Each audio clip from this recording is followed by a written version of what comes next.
Assalamualaikum warahmatullahi wabarakatuh. Alhamdulillah, bersyukur kepada Allah Subhanahu wa taala, pada hari yang berbahagia ini kita masih sehat dan masih bisa melanjutkan kegiatan-kegiatan kita.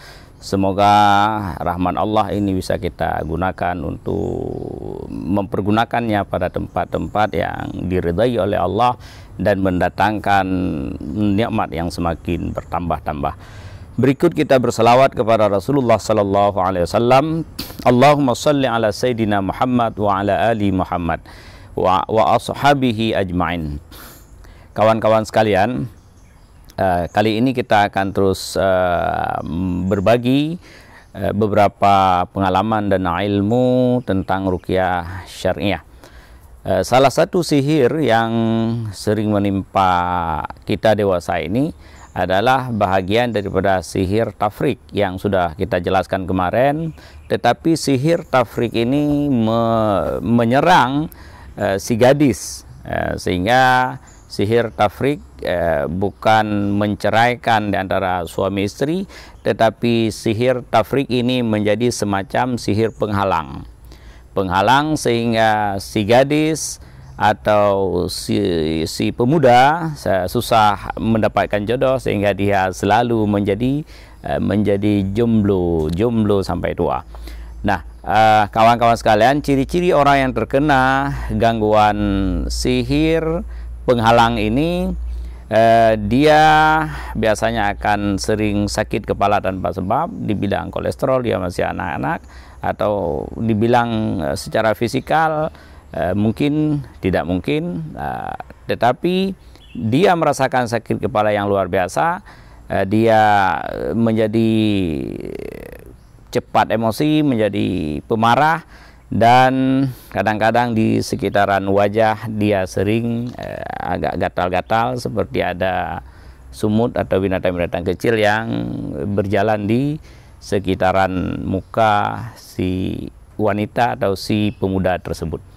Jika kita mendapati gejala-gejala semacam ini, apalagi sudah ada yang melamar kemudian tanpa sebab putus, baik kadang-kadang si laki-laki tidak menyukai lagi kepada si wanita, atau si wanita ini tidak mau lagi dengan orang yang meminangnya, artinya selalu ada masalah, sehingga perjodohan selalu gagal dan gagal. Itu ciri orang yang terkena sihir penghalang. Orang-orang dahulu sebelum ada ruqyah yang berkembang seperti sekarang, semasa dukun-dukun masih bertindak secara bebas, biasanya orang-orang yang punya anak dara terkena sihir penghalang, dia buang malang, bahasa Aceh dia buang malang, yaitu dia ambil bahagian pakaian dalam daripada si anak itu, dia bungkus, kemudian dia lempar di simpang-simpang dengan bacaan-bacaan tertentu, atau dia gantung di persimpangan jalan dan lain sebagainya. Sehingga dulu waktu saya masih muda sering mendapatkan bahan-bahan seperti itu yang tergantung atau yang berserak di persimpangan jalan, katanya untuk membuang malang. Tetapi itu adalah tahayul dan itu tidak benar.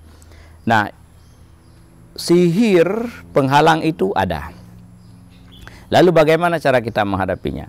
Cara kita menghadapinya adalah kita meruqyah si wanita tersebut. Ya, kita ruqyah dan ruqyah pada minyak bidara. Kemudian minyak bidara tersebut dia gunakan untuk menjadi pembersih muka, untuk dioleskan di sekitaran muka, dan juga dioleskan di sekitaran perut dan di daerah sekitaran tumit. Sambil meruqyah, si peruqyah boleh menyentuh untuk pengobatan sekitaran tumit anak dara yang mendapatkan sihir penghalang tersebut. Sehingga banyak yang tidak dapat jodoh, bermasalah dengan jodoh, setelah kita ruqyah dengan izin Allah Subhanahu wa taala dia mendapatkan jodoh. Maka apabila keluarga kita terserang dengan sihir semacam ini, maka jangan tunggu lama-lama. Silakan kalau bisa ruqyah oleh orang di rumah, oleh ayah, oleh bunda. Dan ruqyah itu tidak terlalu sulit, bacakan saja ayat-ayat Al-Quran, khususnya ayat ruqyah, baca Al-Fatihah, baca ayat kursi, baca Al-Falaq, akhir surat Al-Baqarah, awal surat Al-Baqarah, akhir surat Al-Kahfi, dan lain sebagainya. Insya Allah berdoa kepada Allah.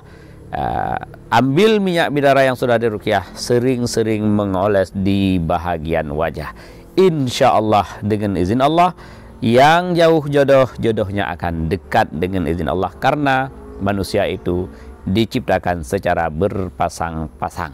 Kita akan mendapat jodoh di dunia, yang jodoh tersebut dengan kita bertakwa kepada Allah Subhanahu wa taala, dengan menjalankan perintahnya, dengan selalu membacakan ayat Al-Qur'an dan berdoa kepada Allah, maka jodoh yang kita dapatkan di dunia bisa kita genggam kuat, bisa melahirkan keturunan yang berkah, dan jodoh tersebut sama-sama kita bisa memasuki ke dalam syurga Allah Subhanahu wa taala.